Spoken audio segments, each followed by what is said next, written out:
Welcome to the Robinson Replay. Today we're diving deep into the NBA, starting off the season, and today we have our first guest, Dan Briggs. What's up, Dan? Let's go. Hey, I would say I'm a big fan of the show. Very excited to be here on the Robinson Replay. It's awesome to have you, Daniel. Happy to have Welcome. you, our NBA analyst. Yes, Brian Windhurst. I mean, Dan Briggs. I'm a coach and a scout for many fantasy basketball teams that have been very successful. So I'm here to share my knowledge. Amazing Excellent. track record. That's great. It's great to hear. Well, let's get our allegiance out of the way to begin with. My dad and I are Cleveland Cavaliers fans, and Dan, you are you're gonna show him right now, LA Lakers fan. Even though it's backwards, I think I'm around here. Yep. All right.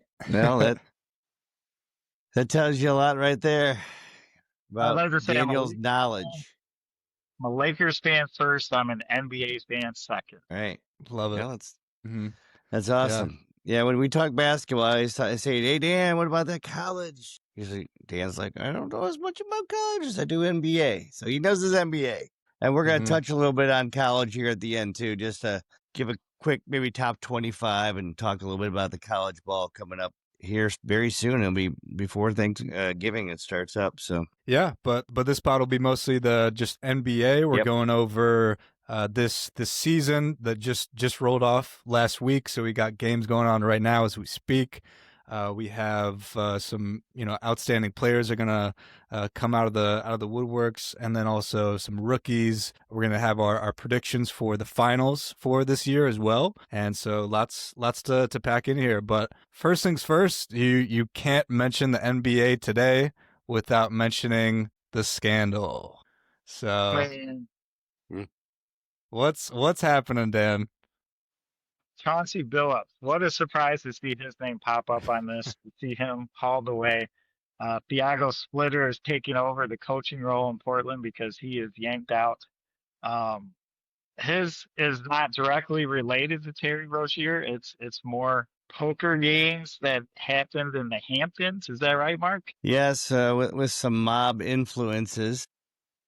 Jeez. The DeMarco family and a couple other families were involved in this also. So it's sort of weird how they were all sort of clumped together. I could see the number 2 and number 3 there. I could see Rozier and Jones, but for him to be pulled in there too was quite surprising. But did I see that he was luring other players to games that were fixed? I thought I saw some other big NBA names, maybe Kevin Garnett. Yeah, I didn't see. I know they said there's others out there, but they have not come forward with the exact names yet. But all I know is, listen, I'm sure there's some kind of shadiness going on in not only the NBA, but all sports, unfortunately. I'm sure somebody knows somebody that, hey, you're going to make me some money and I'm going to make you some money and you're my friend and I'm not going to tell anybody. And next thing you know, they're getting a little side cash. But the problem is when all these big people put all this money down at once, and that's what sends up a red flag. You put all this money in at once, and then next thing you know, it's a red flag, and the FBI and legal gambling places and everything are all looking at that. Just like with the Indians, the 2 pitchers they had. So it goes on everywhere. It's just the people that are getting caught, and because they're not doing it the way they're supposed to, even though they're not supposed to be doing it, period. But I'm just saying. Yeah, I think there's a lot more of this going on that we won't even think of, and probably a longer list of players in, not only the NBA, but any sports, especially with sports betting and how widely now it is with so many different apps and ways platforms, to bet. Yeah, just so many different. It's probably possibly even easier to hide something like that if you diversify your bets in certain ways and everything. So I don't know. I mean, it's greed at the end of the day, right? These players get paid millions of dollars, and yet they're still wanting to make some side money. But also, I thought to myself, maybe with that the mob influence like that, it got me thinking. Maybe possibly some of the players are being blackmailed in some way, right? Somebody's did something wrong that they'd be ashamed of, and they're holding something over them, or they're gambling and they have to pay back gambling debts, and so instead of paying it back, hey, just hit the under this game. So it could be that too. Yeah, I mean, and the thing is, the first two have quite a bit of money out of the three. Jones, he was more of a rollish kind of player for the Cavs, and he's a coach now. And don't get me wrong, he's a millionaire. But between the three of them, that's the one I would have. And that's the kind of player that you're gonna see come off the bench or do something. That would be the kind of guy that would try to do a deal like these. You shouldn't see the best players that are making $250 million or whatever $1 million to do that kind of stuff. But you never know. Yeah, I think it's unfortunate for the Miami Heat with Terry Rozier because he was traded from Charlotte. I don't know that they had knowledge of what issues were already going on. Now they're handcuffed with him. They're not allowed to replace his position at this point. Wow, His that salary sucks. is frozen, but they can't change that. They lost a first round draft pick to Charlotte with that trade, and I mean, it looks Oof. like they're not going to Oof. get it. So they're That's in a tough position for the time being that they're kind of handcuffed. yeah. And if the league, if Adam Silver, if the league knew about it, was cooperating with authorities, that should have been information divulged before a trade was allowed between Charlotte and Miami. That's just my opinion. Yeah. Oh, Yeah, definitely. for sure. Yeah. I agree. But it sounds like this investigation has been going on for years now. Yeah. Well, it comes back to like March of 2023, I think.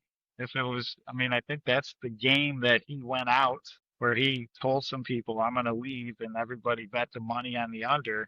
And there was spiked amounts that raised the red flags. I mean, they've got programs that watch all that stuff on the betting site. So for anybody to do that, I mean, you just ask it for trouble. Definitely. Yeah. Well, I mean, do y'all think in the future that this is going to be more prevalent, and they're just going to find different ways to do it on the side, or do you think this is going to set a precedent that players are not going to be able to do this at all? Go ahead.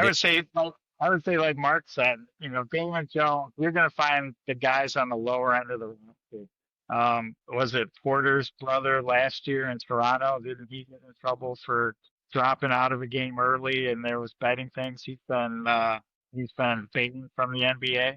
So that was just a small piece of what we're seeing here on this. Right. It's going to continue.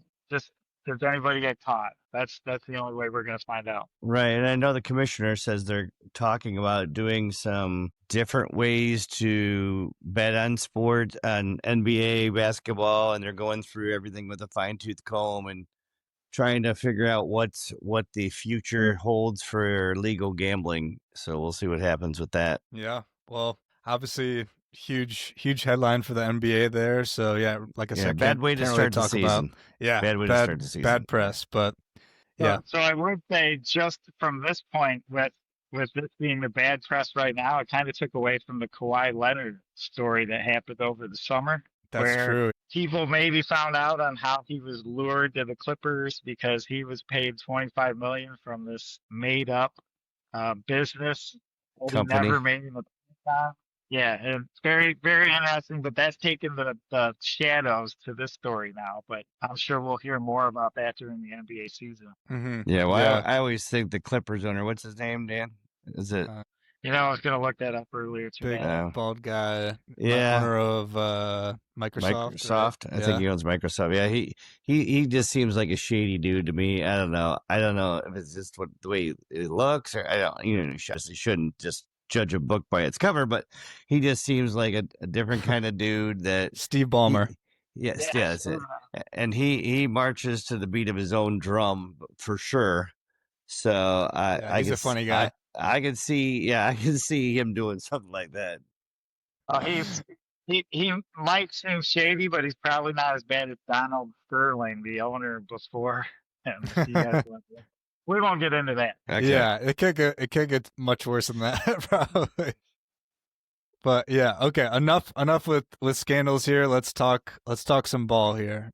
Those are just distractions. So recapping last year, obviously we all know that the Oklahoma City Thunder rolled and beat the Pacers in the championship here. What was surprising? What are some takeaways from last season? For me, it was Oklahoma City being the youngest team in the league. I think they averaged as the youngest team. To see them gel, the players they added, to watch Shea become the MVP that he is, and he's still continuing in MVP form this season. The unfortunate part for the Pacers, Tyrese Halliburton tore his Achilles in Game 7. I think we saw a lot of injuries during the playoffs that are going to hamper some teams this year. But it was an exciting playoffs. Oklahoma City had to go 7 games with Denver to just get past the first round. Uh, and it was just a crazy playoffs. The Knicks, I mean, the Celtics, Cleveland, all of those teams were deserving to be in the finals. And I can say I was surprised the Pacers were the team that showed up. But it was great for the NBA. It was great playoff basketball, and I was happy to see OKC win their first championship. Yeah, I agree. OKC was definitely, there are a bunch of young little studs there, I'll tell you that. And the thing is, last year, I really thought the Pacers made it to the finals just because they were tough and scrappy as hell. I mean, they were so scrappy. They were diving loose balls. They're very, very physical. And that's what you need, is you need some physical basketball in the NBA finals in order to make it to the finals, no doubt.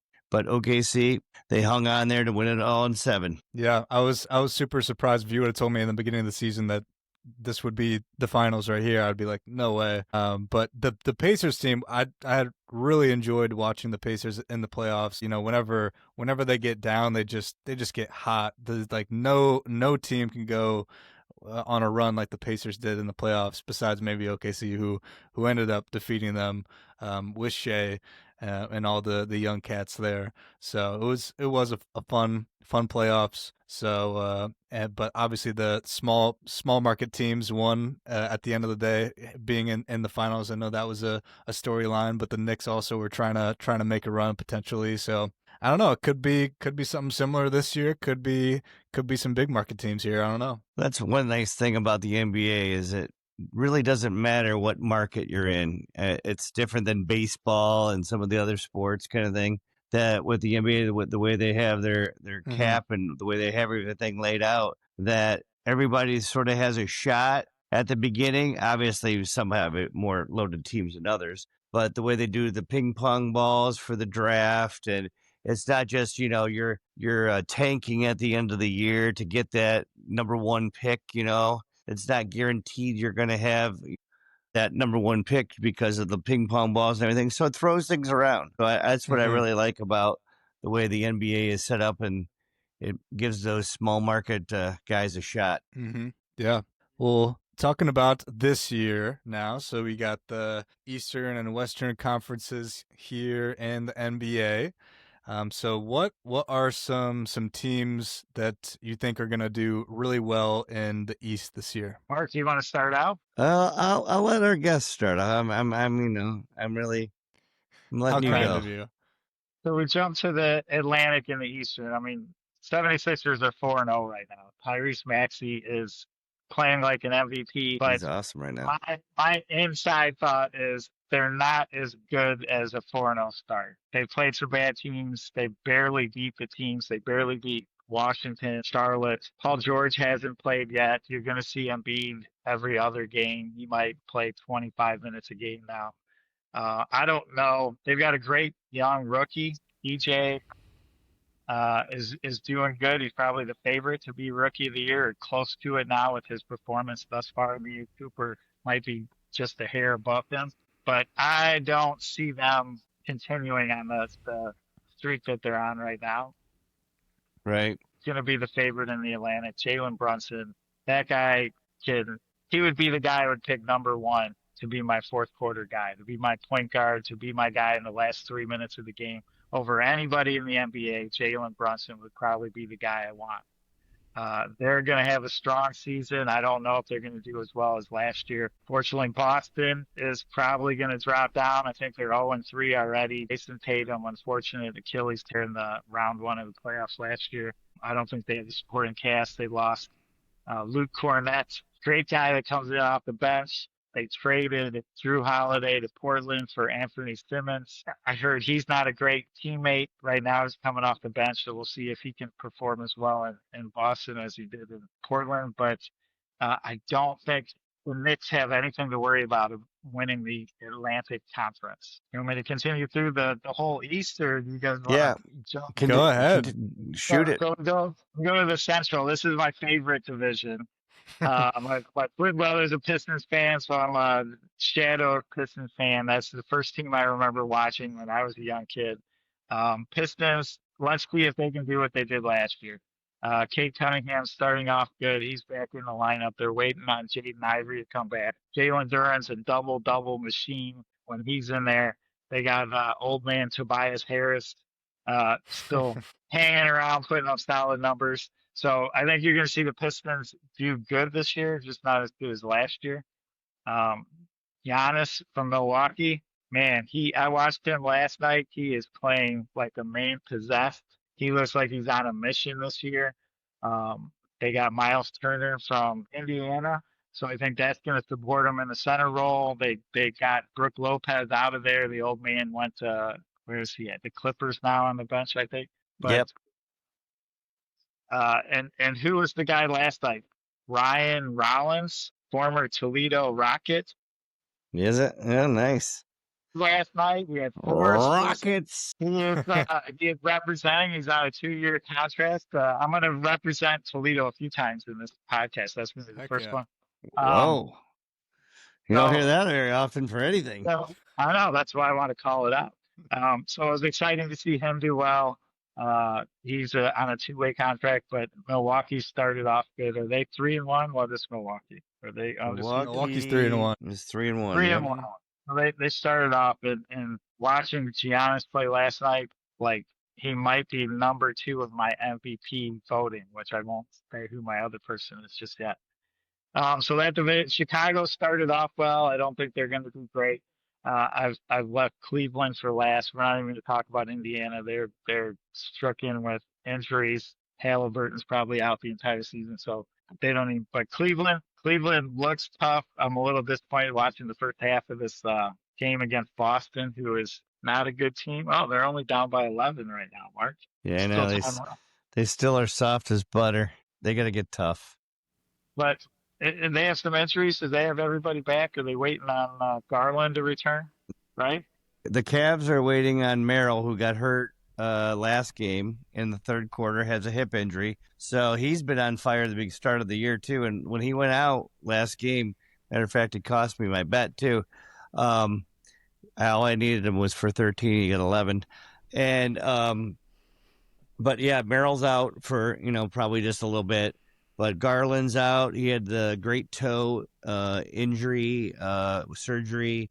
Strauss is out. He had a Jones fracture. I don't see these guys coming back till probably the beginning of January. But that'd be my guess right now. I know, obviously these guys are cutting and moving quickly all the time, and your feet are, get you in the seats. So if their feet aren't good, they're not going to be able to play well. So I especially the way that Garland is he's like a little puppeteer out there with the ball, and the way he cuts and moves, I don't see them coming back till they're 1,000% healthy, because you don't want to re-aggravate or re-injure those feet, and then they can't play at all. So I say first of the year they'll come back. Well, I think they're going to stay strong. I still want to see them at least at a 4 seed or better for Cleveland to get into the playoffs, but they'll be there for sure. The city's behind them. Mark Robinson's behind them. So I don't think there's any fear that they're not going to get in there. And I get to go to a game here later in November, December. So I'm going to go see them play the Pacers, which I'm excited about. Chicago in Cleveland? In Cleveland. Nice. Chicago Bulls, last one I'm going to mention is for the Central. Josh Giddey is now at the helm as the point guard. He should probably have a career year, but I just don't see them being that good. They started off, what are they? 3-0. They're undefeated right now. That's Yeah. unbelievable. The city should be happy, but it's not So gonna. you like the Aussie? Isn't he from Australia? He is from Australia. I Yes. like him when he was at Oklahoma, but Uh, now that they got some people down, I just don't see that Chicago has enough people to. They might get a 7 or an 8 seed, but they're not going to go any farther than that. I agree. So I'll jump into the Southeast. I'll let you guys talk, and then I'll stop throwing my words around. Miami Heat has started off hot. They're 3-1. No pun intended there, Daniel. They're on fire. The Heat. Um, they they have a good, solid team. They're going to be the best team in the Southeast. Bam Adebayo, he's doing good. What's his name? Yaquis had a good game last night. Who's playing because I think they have some injuries. Hero is out until probably end of January, beginning of February. They said. Yeah, I think they said another 8 to 12 weeks, which we're going to assume 12 weeks for him. So if they're playing good in the beginning before he comes back, I mean, they're really going to step it up from there. So we'll see how that continues. Charlotte is 2-2 right now. Charlotte is horrible. They should be bottom 5 teams. I don't know if you guys saw any highlights from yesterday. LaMelo Ball. I mean, if he can stay healthy, they can be competitive. But he kicked the ball once last night into another player's face. He got a offensive foul called on him last night, and he flicked off the ref. I'm sure he's going to have a fine for that. I mean, he's at an age now where he needs to be professional. He's not 18, 19 years old. There's no reason for that. He's the face of the Charlotte team right now. So it's just embarrassing for the team. They do have Miles Bridges, who's sticking it out there. I think he's a Michigan State guy. He's going to continue to put up good numbers, but they just can't be competitive in the end to have a good winning record. Mark, I think they have a rookie on the team from Duke. They have 2 rookies from Duke. Zion James and Con Knippel. And Con Knippel can stroke the 3. I think he had 4 threes last night. He is good. He is going to get some minutes, so he is definitely going to be in the discussion later on the rookie of the year. But, it just sees how the year plays out. Washington, you can't even talk. They're not even in the discussion to even bring up. Atlanta, I feel bad for Trae Young. They either got to decide to stay with him or move on from him because what they're building around him is not going to take them any farther than a 7-8 seed if they can even make the playoffs. Who else did they get? They got Porzingis, and guess what? He's already missed some games this season. So what a surprise! The tall, lanky guy is already missing games. I was surprised. I didn't realize he went there until a couple of weeks ago, and I was like, "What is he doing in Atlanta? Do they have a team? Oh, they're still playing, but they're not going to be." Right. That's my recap for the East. I'll let you guys share what. All you right, think. I'll do a little overview of what I think about the East real quick, and I'm gonna give you the top 2, I think, from each bracket there: Atlantic, Central, Southeast. Like real quick, I think the number 1 and 2 seed right there is going to be the Knicks and the 76ers. Definitely, they're the best 2 teams there. I think the Knicks are gonna they're a tough team. That's why I think that they're going to do really well in the East. Like you said, with the Celtics, with Tatum out, and they lost a couple guys that, like you said, they lost, who's the old man center they had? Dan? No, the other one. Horford went to Golden State. Horford. I mean, even though he's an old dude and everything, the guy was steady. He's still playing. Yeah, I know. He's been around for. I was gonna say Al Horford. I was like, wait, yeah, he's gotta be done. He's been around for 35 years, but I tell you what, he's a little glue that holds the team together. There's certain things like that when you start losing little pieces, that it just seems to go off the rails a little bit for him, and that's why they just don't have the depth that they did a year ago. So that's why I didn't put them in my top 2. The big thing with the Sixers, obviously, is to stay healthy. They like Dan said, Paul George and McCain, also a Duke boy. He's supposed to be coming back here soon too. Both of them are coming back anytime. So, and if they stay healthy, they will be a presence in the Atlantic, no doubt. But if they don't, Embiid, like you said, he's a crystal chandelier. You never know what's going to happen with him. Now to the Central, I think it's a 2-pony race there. I think it's the Cavs and Bucks. Like Dan said, Antetokounmpo, is that how you say his name? Giannis. Giannis. Yeah. Okay. Antetokounmpo. Antetokounmpo. Thank you, Luke. You're my translator. Antetokounmpo. I mean, like you said, he is so focused. When they've been doing interviews with him, unbelievable. I mean, and they have a younger, more scrappy kind of team this year than they have. They got rid of Middleton. They got rid of Lopez. They got some new young youth in there a little bit, and I really see a little spark on their team this year. So that's why I was thinking for them for 2 and the Cavs for 1. Once again, the Cavs, they're sometimes they're cream puffs. I love the agility of Mobley and everything, and obviously Mitchell's a stud. And for them, it's just the toughness, getting good rebounds. These guys are both 6'11", him and what's his name? What's your center? Jared Allen. Yes, thank you.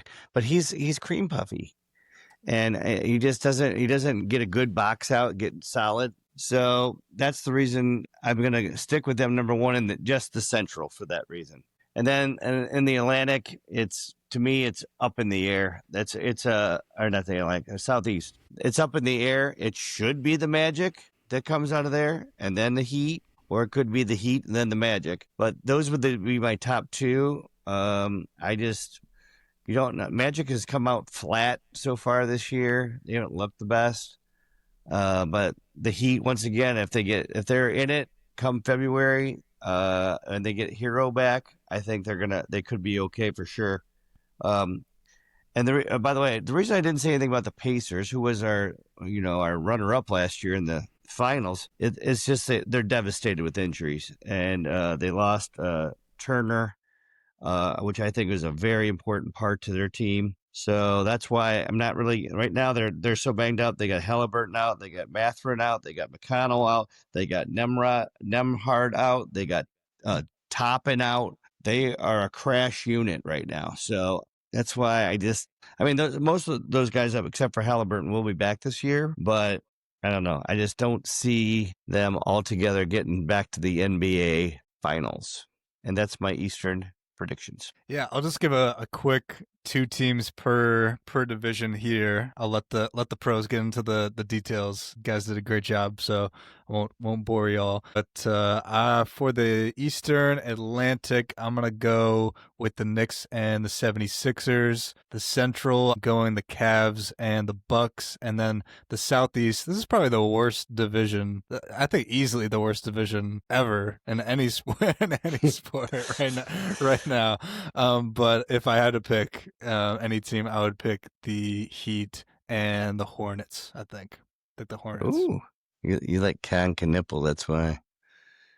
That's right. That's such a funny name. Well, I love it. The Heat have won some NBA championships, so to say that that's the worst division, I don't know about that. I think I forgot to even talk about the Orlando Magic, but I will say that, like, even Paolo's on that team. That guy continues to grow. He's had a bad start to the season, but Franz Wagner, I love saying Wagner. Like he by far the MVP on that team. Good, He controls the pace of the game.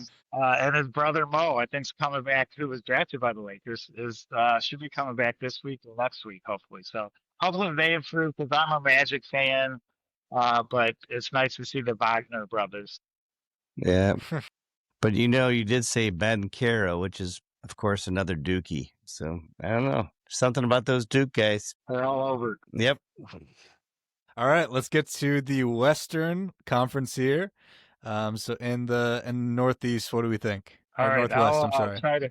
I'll try to go through real quick on mine and not take up so much time. So Denver, I'm just looking at your list here. So Oklahoma City Thunder, they're going to be top in that division. That's going to be a tough division. Minnesota is going to try and compete. They did well. They were in the conference finals last year for the West. Denver's always going to compete as long as the Joker's healthy. He is putting up some ridiculous numbers. He's averaging a triple-double again already. I think he's leading in assists, and he's close to top in rebounds. He's up there too. So they're going to compete. They did lose Porter to Brooklyn, who... Did we even talk about Brooklyn? We didn't even need to. There's a team in Brooklyn? Yeah, I don't think we mentioned. I didn't think Brooklyn there's at a all. team in Brooklyn. They still field the team. So Oklahoma City Thunder, they're not the youngest team anymore. They're like fourth or fifth in terms of youngest team, I think, this year. But they're still going to be the favorite to beat. They're 5-0 out of the gate. If Shea doesn't have a great game, Chet's going to have a great game. If Holmgren can stay healthy this year, man, he was a beast on game one. He looks like he's bulked up maybe 10 pounds, but he still looks pretty skinny when he's out there. But he's just expanding his game. He's getting more involved. So he's going to have a great season alongside, and they're going to do great. Denver's behind them. For Utah, Utah is predicted to be second to last in records for the entire league. So Lauri Markkanen, former Cleveland Cavalier, former Chicago Bull, is stuck out there. He's under his contract, but he had 51 points. Was that last night? And he's the first player to score over 50 points for the Utah Jazz since Karl Malone in 1998. It's a long time. But Wow, That's a stat. what a stat! Yeah.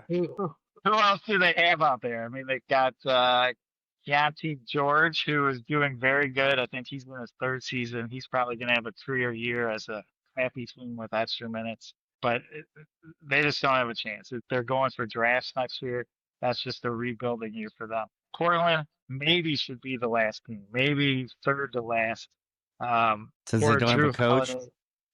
I think that's Thiago Splitter taking over. He is a renowned coach from France who's now in his first year coaching in the NBA. Wow, another flyer out there for Daniel with the France. That's where he got his experience before he came back. I don't know if you guys remember, he was song for San Antonio for many years. Portland. So anyway, they don't have anybody. They got a host of guys that could score 15 points a game through holidays there. Klingon at center. He's going to get some minutes this year, so you're going to see a better year from him, but they just won't be able to compete. I do think that Jeremy Grant, who's the Trailblazers are handcuffed to because of his contract, he's going to be coming off the bench this year, but I think he's going to be a good candidate for sixth man of the year, even though Portland is going to be not good. Ant-Man is already out for Minnesota. He's already injured. He's going to be out for a couple weeks at least. So that's going to hurt them to see if they've got enough other talent to compete. But that's my take on the Northwest. I think it's going to be Oklahoma, Denver, Minnesota, top three teams for there. Moving into the Pacific, Lakers Pacific. Golden State is surprising me starting out. Steph has a little pep in his step that he's starting out. He doesn't have to play all the minutes. If they get enough, Jimmy Butler's going to play a full season there this year. So I think they have a very good chance to top the Pacific this year. You mentioned earlier they added old man Al Horford, who's produced some good minutes off the bench for them so far. So I think you're going to see Golden State shine again this year in the West. Lakers, I think, can handle number two if Luka can stay healthy, if LeBron comes back from he can throw his pain down from the sciatica and get back out on the court. We'll see what can happen. They've got some injuries. They've had some issues too. They've got a few guys out, but Austin Reeves has been playing like a beast so far. He just had a 51-point game. He just had, did he have a 47-point game? So, yeah, he's had two really good games, really good games. And I hope he has a real good game tonight too. Well, they have a game Just tonight saying. against Minnesota. And I saw that if he can score over 40 tonight, he'd be only the second player ever to score 3 consecutive games of 40 points. Who do you think that other player was for the Lakers? Over 40. Current? Kareem Abdul-Jabbar. Past. Just in the past? Magic. 40 Kobe, points. yeah. That's true. Magic never scored a lot of points. That's true. I mean, he did score a lot of points, but not, yeah, Kobe makes sense. And Luka, for his first two games before he was out, he had 47 and 49, but he had highest two-game point total to start the season for the Lakers that topped Jerry West from 1969-70 season. You seem to know a lot about the Lakers. I'll catch a lot of little stats when I didn't know you knew so much about the Lakers. That's crazy. So it was an exciting start, but I knew he hurt his finger in that game. I didn't think it would keep him out, but he's probably going to be out for another 1 to 2 weeks.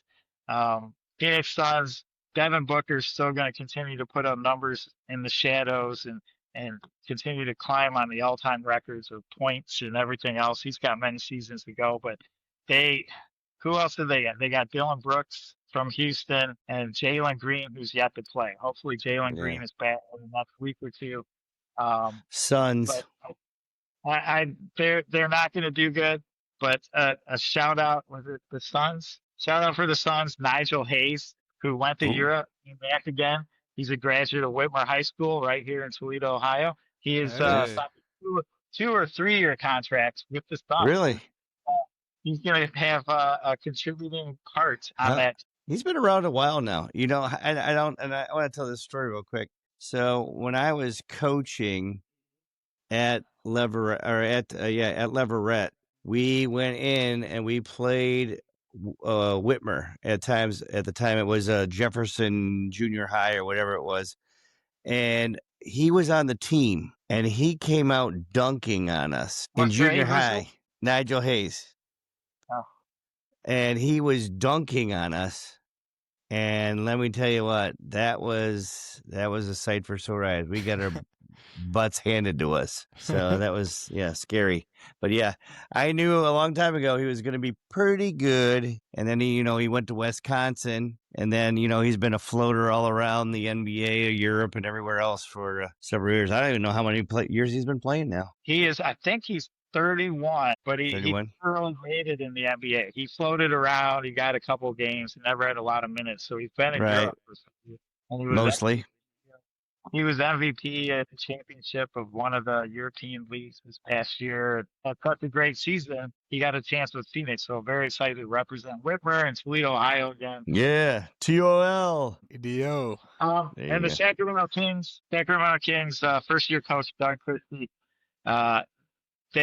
Russell Westbrook is now in the starting lineup there, if that tells you anything on the status of that team. Those guys have Zach LaVine, DeMar DeRozan. They went to the Chicago experiment that didn't work and brought the same 2 players in. So I'm not sure what upper management was thinking with that. If it didn't work in Chicago, how's it going to work there? I feel bad for Sabonis. Good call. Sabonis is going to continue to put up double numbers. He's going to be a beast in the stats, a beast on the fantasy league teams, but they just won't be able to compete. The West is way too strong. The West, so many good teams. If you put the Kings in the East, they'd probably finish 5 or 6 in the East. But because the West is so strong, they might be a play-in position, but they're probably not even going to make the playoffs. They're 1-3 so far. The Clippers are off to a slow start at 2-2. They did get Brook Lopez as a backup center to Ibaka, who Zubac is going to continue to do big numbers, double-doubles. He had a great year last year. He's going to have a great year this year. Can Kawhi stay healthy? James Harden, I just feel like he's on the decline. He still comes out and tries to run the ball, but I don't think he can do it anymore. Clippers are going to slowly dissipate, I think, after this season, but I don't see them. I think they were picked higher than the Lakers, but I just can't say it out loud. That's not going to happen. Moving on to the Southwest, I'll make this one quick. San Antonio Spurs, top of that division. Wembanyama, stud. If he stays healthy, that guy's going to be an MVP. Teams are going to be trying to figure out how to guard this guy. I think he's averaging like 4.8 blocks a game. Is he at 30 points, 31 points a game? Like 13 rebounds. How many blocks did he have a game recently? He had like, I don't know, stupid amount of blocks lately. I mean, he can do triple doubles with blocks. He's just that good. I watched him in game 1, the first game of their season, and he's put on a little weight. You can't tell he actually grew 2 inches over the summer. Wembanyama? He did. He grew 2 inches over the summer, so he's now listed 2 inches taller than he was last year. So what is he, 7'4"? I think they're listing him at 7'4", 7'5" now. But he looks like a beast. He was taking hits. He was doing down low more than shooting threes. He was pounding on the baseline. He was taking the hits from the defense. He was just throwing it down. I don't know how anybody can stop him. I mean, he is just a unicorn. He's a freak of nature. I hope that he can stay healthy for many years to come because it's very exciting for the NBA. Outside of that division, I mean, it's a train wreck in that division. The Rockets are not going to be good. Kevin Durant's there. I just don't see them doing much. For the Houston Rockets, last shout out for Toledo, Jason Tate, who got some minutes. I don't think he's going to get as many minutes this year. He's going to be coming off the bench. He was born in Toledo, so there's another Toledo shout out for a Rockets player. But they're just not a great team. I don't think they have enough supporting cast. Grant's going to hopefully have a good season, but I think he's 37 now. Because he might be 37, so he's getting up there. Dallas Mavericks with Kyrie Irving out until early next year, maybe January, maybe February. Cooper Flag I just don't see them having enough power to compete in the West against the other teams. Cooper Flag has a good start. He hadn't had great games. And I see maybe he hurt his shoulder the other day, and he had a low stat line, 2 points, 2 rebounds, 2 assists, but he's had some great dunks so far. You got Davis at center. Davis is going to take advantage of his opportunity right now. He's going to try to show up. The trade, which I don't think will ever be recouped, because Luka is going to be a Laker hopefully for the foreseeable future. I know at least 3 years. Davis is going to have a big season though. So if you're a fantasy coach and you want a player, if you don't already have him, Davis is going to put up some numbers this year. John Morant, I mean, he's the only guy. They just don't have a great team. They've got Jackson, the other guy that can't stay healthy. Yep. If he could stay healthy, he'd be a beast, but you'd be lucky to get 50 games out of him in a season. New Orleans, they dismantled their roster last year and came out hoping. He started out good, but he's already missed a game. He's already hurt. How's that going to go? I think it's a toe injury, right, Mark? Yeah, and the guy can't stay healthy, and he's even lost weight too, and he's a dookie too. But yeah, he's been disappointing. Obviously, I mean he was always been built like an offensive lineman, and you just can't hold up in the 82 game season and then go play in the playoffs, and even though they don't ever make the playoffs, but I mean you just can't last when you're that big. You need to. There's a fine line between too big and too little. You got to be somewhere in the middle. So I feel bad for the New Orleans fan base, because I think this is a rebuilding year when they've had some opportunities to shine. They just didn't stay healthy. But Herb Jones, Trey Murphy III is gonna have good seasons down there. But if Zion can stay healthy, they can maybe compete in some games. But they're going to be the bottom of the barrel for the West. So that's unfortunate. So recap for me: Oklahoma City Thunder in the Northwest, Golden State in the Pacific, and the Spurs easily in the Southwest. Who'd you have in the Pacific? Golden State. Golden State. They just Jimmy Butler having a full season. I just think they added enough pieces. They got some young guys that Kuminga can get along with Kerr enough to stay in the starting lineup, or if they use him as a trading piece later in the season to get somebody. They're just setting themselves up, but I think Golden State's going to have their best season here in a few years. All right, I'll go real quick through mine here with the Western Conference. It's a two-show pony. It's Thunder. It's the Nuggets. These two teams just go back and forth at each other. But once again, the Thunder's depth is just really, it's unreal. So those are my two teams for the Northwest and the Pacific. I tell you what, I don't really like any of them. I'm gonna be completely honest.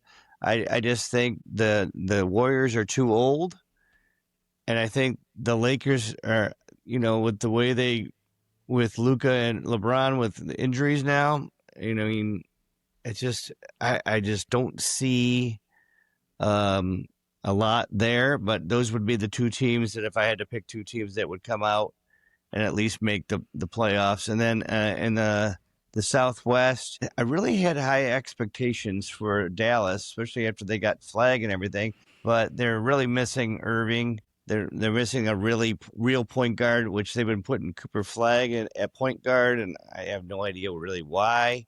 Never played point guard in college. So they just need that orchestra leader there in the front to get them going, I think. And the Spurs, they are big, they're tall, they're young, they're athletic. I really like the Spurs. I mean, they got that Vassell. Is it Vassell, Dan? He's really good. They got that Castle kid from last year. He's really good. I don't know. They look legitimate to me, and like you said, But it's all about Wembanyama. If he stays healthy and stays in there and is able to play, 78, 75 games, they're going to be a team to be reckoned with. So those are my teams for the Western. Man, the Western Conference is so much better than the Eastern Conference. I mean, it's almost like we need to kind of dismember the Eastern and Western and just have a one full league. I mean, playoff implications. There's going to be some really good teams in the West that are not going to make it at all. Which, if they were in the Eastern, they'd be one of the top seeds probably. So it's crazy to see, but it's been like this now for the past couple years, really. So, but for the Northwest, sticking with the Thunder rolling for the season, and then the Nuggets. I think those are two obvious there. And the Northwest and the Pacific taking the Warriors and the Lakers. I really like the Warriors this year. Like you were saying, Steph has a pep in his step, really. And I think the Warriors are always going to be good with Steph leading the home there. The Southwest, the Spurs and Wemby. It's just crazy to see Wemby out there. Is just like a freak. It's insane there. And then I'll go the Mavericks as well with Cooper Flag potentially doing a little good. Did I copy you verbatim? Verbatim. Yeah, those are some pretty obvious choices, I guess. They are, but it's just like you're in both conferences. You're looking for that team to really step up. You know what I mean? That team that's going to come out of nowhere. That you're like, they're just finally putting it together. So it's hard to find that team. Yep, just the beginning of the season, so who knows? All of this could be trash in a couple weeks if there's some of this. I don't think it's gonna be trash in a couple weeks. You're definitely going to see the big boys there at the end. You'll see them. So okay, feeling confident there. All right. By the way, Cavs lost 125-105. They looked terrible. Man. Well, some next talking point here is some of the rookies. This is the top 5 in the draft class. I know we were talking a little bit about Cooper Flag on Dallas before. I talked about VJ on Philadelphia. What do you think about? What do you think about rookies this year? Who's going to win Rookie of the Year? I tell you, if I had to pick right this second, I'd pick VJ. I mean, but it's all about if they're able to sustain throughout the year. It's a long season. These guys are used to playing 35 games or so in college. It's an 82 game season. It's a long time. Their bodies aren't used to the wear and tear. So, we'll see. But as of right now, I'd have to say VJ just after the first week. He's been obviously the best player. But I think they need to put Flag in his right spot. And then maybe he might boost his stock up a little bit for Rookie of the Year. But that'd be my go-to right now. Yeah, so I'd agree with Mark. VJ has just started off great. I mean, he's going to continue in the role that he is. Dylan Harper has done great for San Antonio. He's been a surprise. He's got more minutes because Darian Fox is not back yet from injury, which we didn't even mention, I think. Yeah, that's what I'm saying. They're going to be good. They're going to be really good. So Dylan is making a case for himself down there on producing right now that they're going to have to continue to give him minutes through the year. But I think in the end, it's going to come down to VJ and Cooper. Cooper's going to gel with the team. They're going to figure out how to use him. The players are going to have more time out on the court together. So it's going to come down to VJ and Cooper, I think, ultimately. But I'm gonna stay with VJ. Hey Dan, has Ace Bailey been playing much for the Utah? Do you know? I think he's got limited minutes. I don't think he has a major role yet. Right. Yeah, I was just curious about him because he was always the one in the draft that everybody was like, then they picked him. They weren't sure if he wanted to be there or not, and so I was wondering how that relationship was going with those two. I think the coach in Utah, Will Hardy, I think he's only in his second season, but I think he's one that's going to bring him along slowly. I don't think he's just going to throw him in and give him 30 minutes a game.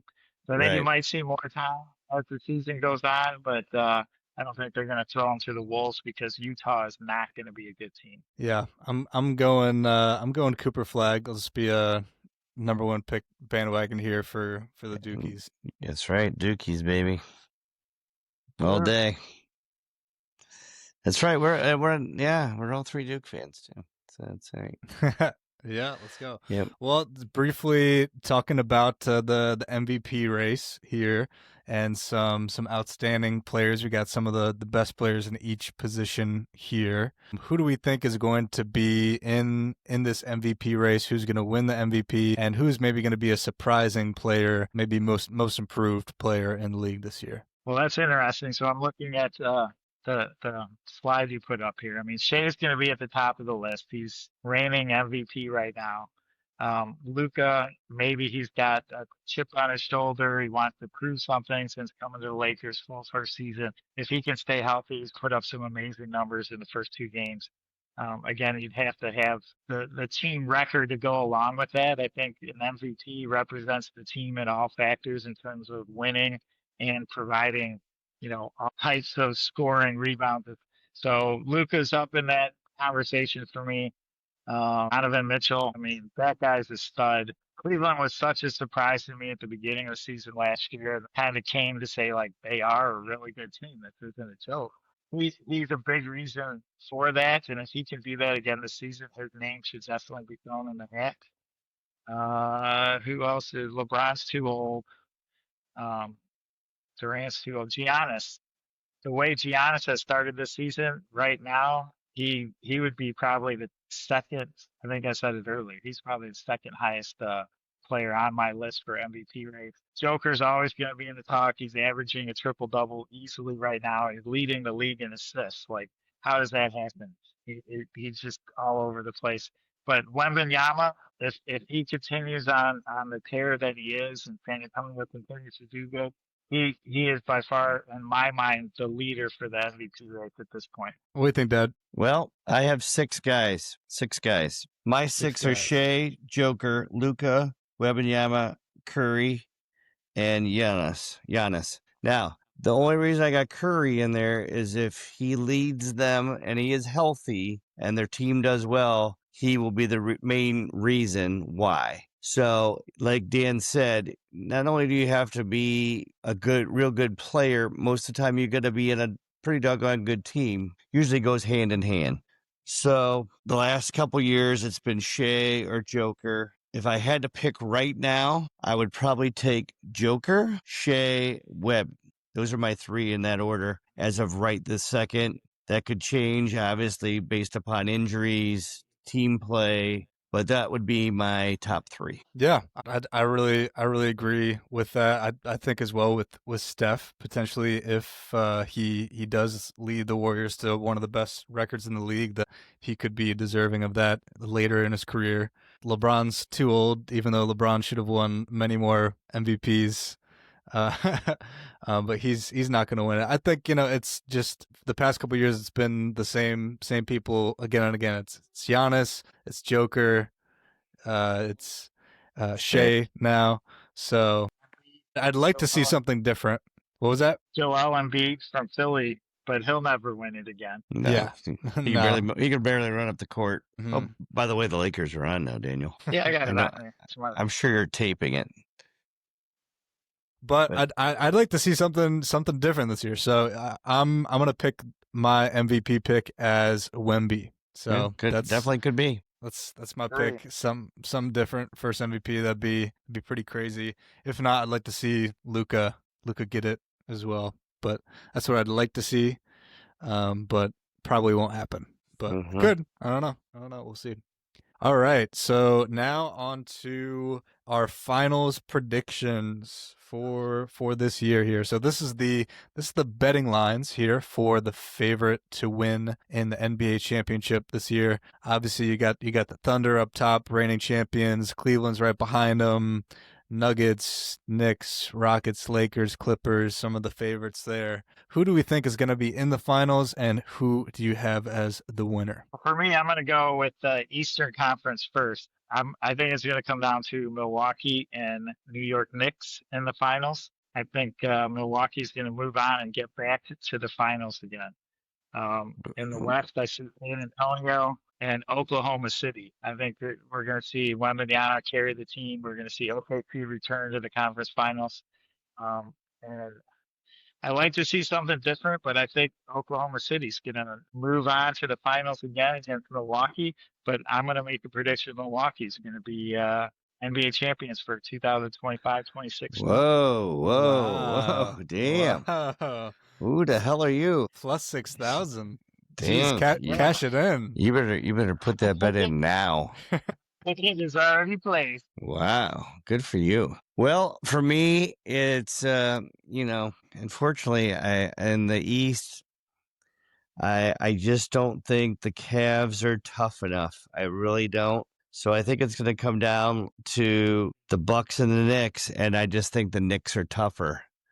I really like the Knicks. They just play a good brand of ball. They got inside, outside. They got height. They got the veteran. I see the Knicks and the East, and in the West, I Thunder and Nuggets. Unfortunately, unless I San Antonio was a close second for me. But I tell you what, if somehow the Spurs make it to the finals, to the final two in the West, they definitely could go all the way to the final. So I don't think they'll make it there just because I think Denver will hold them off. So I'm going to say OKC Nuggets in the West, and then I have OKC winning it all over the Knicks in 6. 6, very very specific there. Yes. Okay. So for the West, I'm gonna go with OKC and the Warriors. Actually, I think that the Warriors are gonna make a surprising run this year on us, and then in the East, I think the Cavs. I know you're pessimistic about them right now, Dad, but you watch them so much that I've just watched every game of theirs so far this year, and it's yeah, you're hard on them. You're a I little am tough hard on on them. them. Just Yeah, always. yeah, but I'm gonna go with the Cavs and the Eastern Conference Finals against the Knicks. I think those should be the two teams there. I think those are the two best teams in the East probably. And then for the finals matchup, I'm gonna go with the Warriors and the Cavs. You better place that Warriors bet then. And the Cavs, Yeah, the Warriors and the Warriors Cavs. and the Cavs. Ring a bell? Boy, you better. Yeah, it does, but you better put that bet in now, son. Yeah, that'd be a great bet. So we're coming up on a decade since 2016, and so 10 years after the curse is broken and Cleveland gets This gets is a the 10-year championship. replay. This is the 10-year replay, Oh, like and the Robinson Donovan. replay. Yeah, All right. like the Robinson replay, and Donovan Mitchell is going to lead the Cleveland Cavaliers in 2026, a decade after Yeah. LeBron did, lead Not if them they to play a like they did championship. tonight. I'll tell you that. Yeah. Well, obviously I'm biased here, but that's my pick is the Cavaliers all the way. So Okay. I pray. Well, I hope you're right. To be honest with you, I mean, I would be very happy with that. Mm-hmm. That'd be great. Yeah. All right. Well, that is it for the NBA. Just a quick synopsis here of some college hoops. I don't think we know college hoops too well. College hoops really haven't started up quite yet. Well, the big thing is this with college hoops. College hoops change every single year because if you're really good and you're in college, you're gone after your first year. So it changes the whole dynamic every year. Now, don't get me wrong, there are some guys that stay and play a little longer, but if you're that good, you're going to the NBA after your first year. So the college landscape does change. Obviously, certain teams, though, are the blue bloods, the normal teams that you always see that are up there.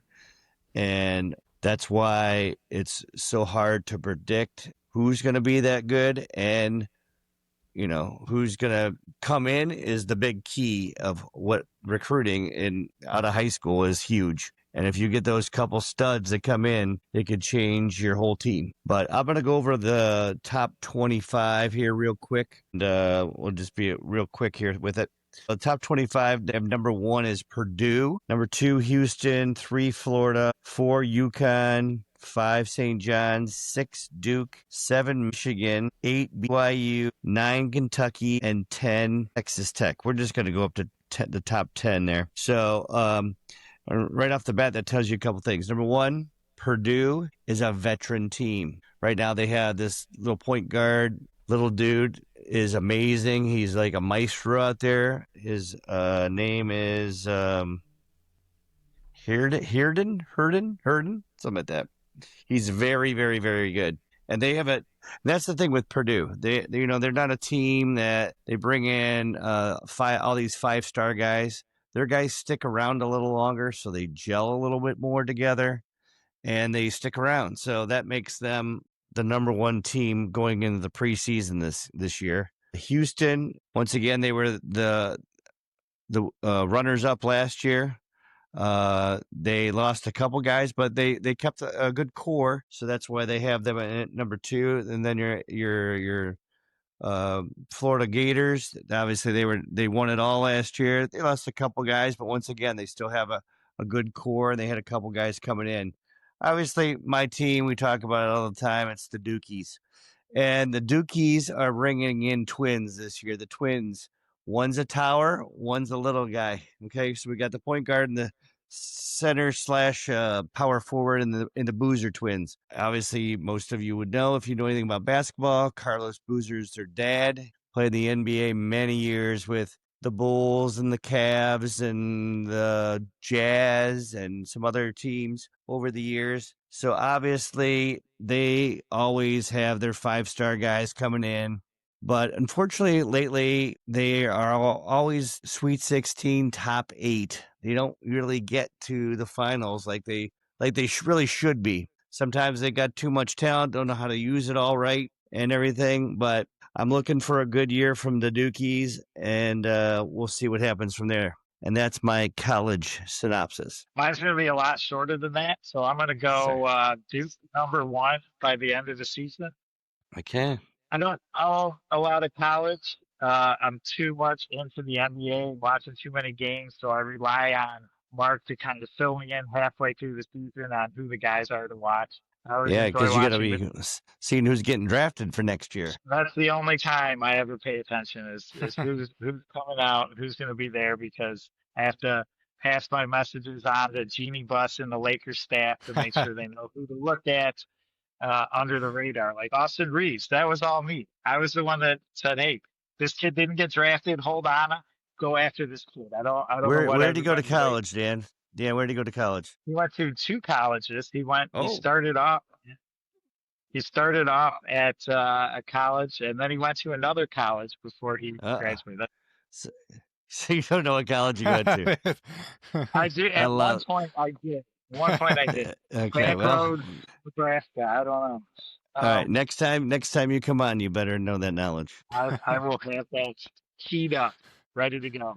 So right, I try to wait till the season starts, really get into it. March Madness is when I probably watch it the most, which a lot of people that's most. That's Duke is the one team that I actually watch those games during the season, so I can have more conversations with your dad about the Duke. That's right, Dan. We came and visited you down there in North Carolina when you were staying for a little bit. We went. Yeah. Me and Luke went to the Cameron Indoor Stadium. We had a great time. When Zion was on the team. Yeah, even though they did lose the game we went to against Syracuse, but that was okay. It was one of the best experiences I've ever had going to basically it's like a high school gym.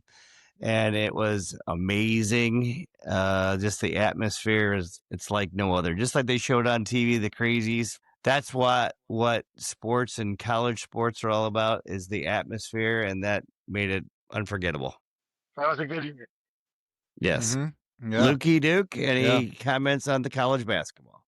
I really don't have any comments on the college basketball this year. I know nothing about the college basketball, especially since it hasn't started yet. So maybe later in the season I'll have some more analysis for you. But All right. I'm a Duke fan, so I'll go with Duke ending at number 1 at the end of the season. So just like Dan said, so And I'll take Duke too, number 1. This is the And Duke by the way, squad the reason why that BYU, they have a couple guys from last year there, but they got that number 1 guy this year, AJ Batiston is his name, and he is really good. And I see Kansas, by the way, moving back up the ladder. They got a real good guy too this year from what's his name? Oh, Darren Peterson to Kansas, AJ Bantassa to BYU, and Cameron Boozer to the Dukies. Those are your top 3 guys coming in. Cool. Well, all right. That's all we got for the NBA and a little college here. Just over 1 hour and 10 minutes here. So we're all basketballed out, and we'll catch you over at the football side, and a lot more to talk about as the season goes on with basketball. So thanks for coming on the pod, Dan, to give your wisdom for basketball. Glad to be here. I'll be back mid-season for a mid-season review. Sounds good. We'll mark you down. All right. Deuces.